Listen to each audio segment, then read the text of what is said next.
नमस्कार, बहुत बहुत स्वागत है आपका। स्पेशल रिपोर्ट आप देख रहे हैं। मैं हूं आपके साथ ऋतु ज्ञानवानी।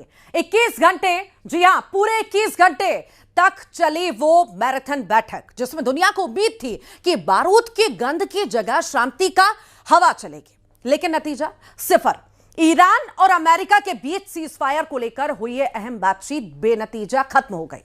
इस्लामाबाद में हुई इस हाई वोल्टेज बातचीत का अंत उस वक्त हुआ जब अमेरिका के उपराष्ट्रपति जेडी वेंस ने सिर्फ 3 मिनट की प्रेस कॉन्फ्रेंस में सारी कहानी समेट दी और सीधे सीधे ठीकरा ईरान के सिर फोड़ दिया।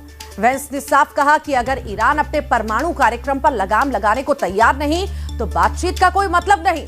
यानी संकेत साफ है कि अब शर्तें कड़ी हैं और रास्ता बेहद मुश्किल। लेकिन सवाल यह है कि क्या यह सिर्फ बातचीत की नाकामी है या फिर किसी बड़े टकराव की शुरुआत।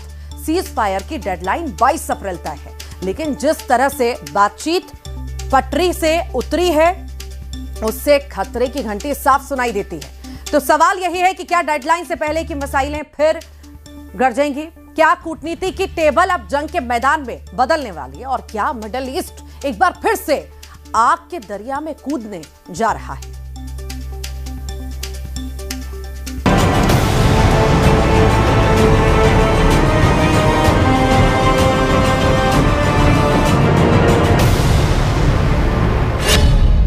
पीस टॉक फेल, अब होगा बड़ा खेल।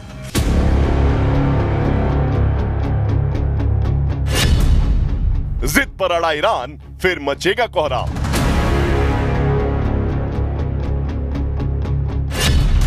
अनलॉक होने वाला है वर्ल्ड वॉर का गेट।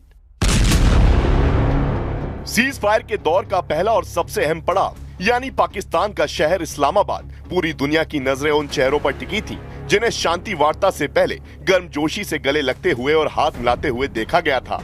लेकिन घड़ी के कांटे जैसे जैसे आगे बढ़ते गए, उम्मीदें पीछे छूटती चली गईं।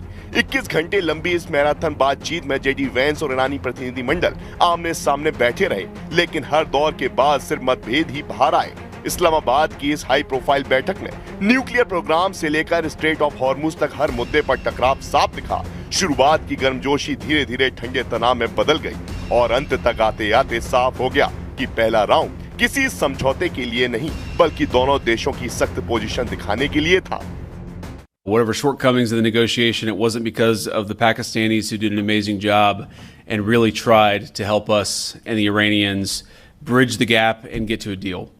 We have been at it now for 21 hours and we've had a number of substantive discussions with the Iranians. That's the good news. करीब 2 मिनट की प्रेस कॉन्फ्रेंस में जेडी वेंस का चेहरा ही बहुत कुछ बता रहा था कि मीटिंग के भीतर क्या हुआ। शब्द भले संतुलित थे लेकिन संदेश साफ था, बातचीत हुई पर भरोसा नहीं बना। वेंस ने ठोस और अहम डिस्कशन की बात जरूर की, लेकिन साथ ही ये भी जता दिया कि ईरान ने अमेरिका की शर्तों को स्वीकार नहीं किया। इस्लामाबाद में हुई इस बैठक के बाद उनका लहजा साफ संकेत दे रहा था कि वॉशिंगटन अब सिर्फ बातचीत से संतुष्ट नहीं होगा। अब अगला कदम या तो और सख्त दबाव होगा या फिर ऐसी शर्तें जिन्हें मानना ईरान के लिए और मुश्किल हो जाएगा। The bad news is that we have not reached an agreement, and I think that's bad news for Iran much more than it's bad news for the United States. इस शांति वार्ता के 5 सबसे अहम मुद्दे थे। पहला, ईरान का परमाणु कार्यक्रम, जहां अमेरिका साफ प्रतिबद्धता चाहता है कि परमाणु हथियार नहीं बनेंगे। दूसरा, स्ट्रेट ऑफ हॉर्मुज, दुनिया की तेल सप्लाई की लाइफलाइन जिसे हर हाल में खुला रहना जरूरी है।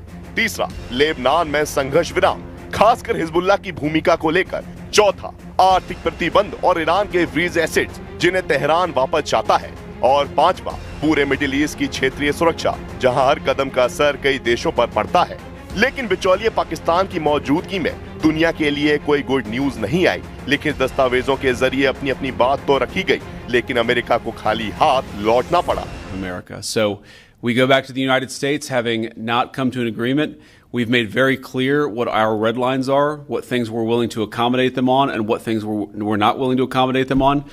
And we've made that as clear as we possibly could, and they have chosen not to accept our terms. यही नहीं, जेडी वेंस ने साफ शब्दों में एक लाल रेखा भी खींच दी। उनका कहना था कि अमेरिका को सिर्फ आश्वासन नहीं बल्कि ठोस और स्पष्ट कमिटमेंट चाहिए कि ईरान ना तो परमाणु हथियार बनाएगा, ना ही ऐसे साधन जुटाएगा जिससे वह तेजी से हथियार बना सके।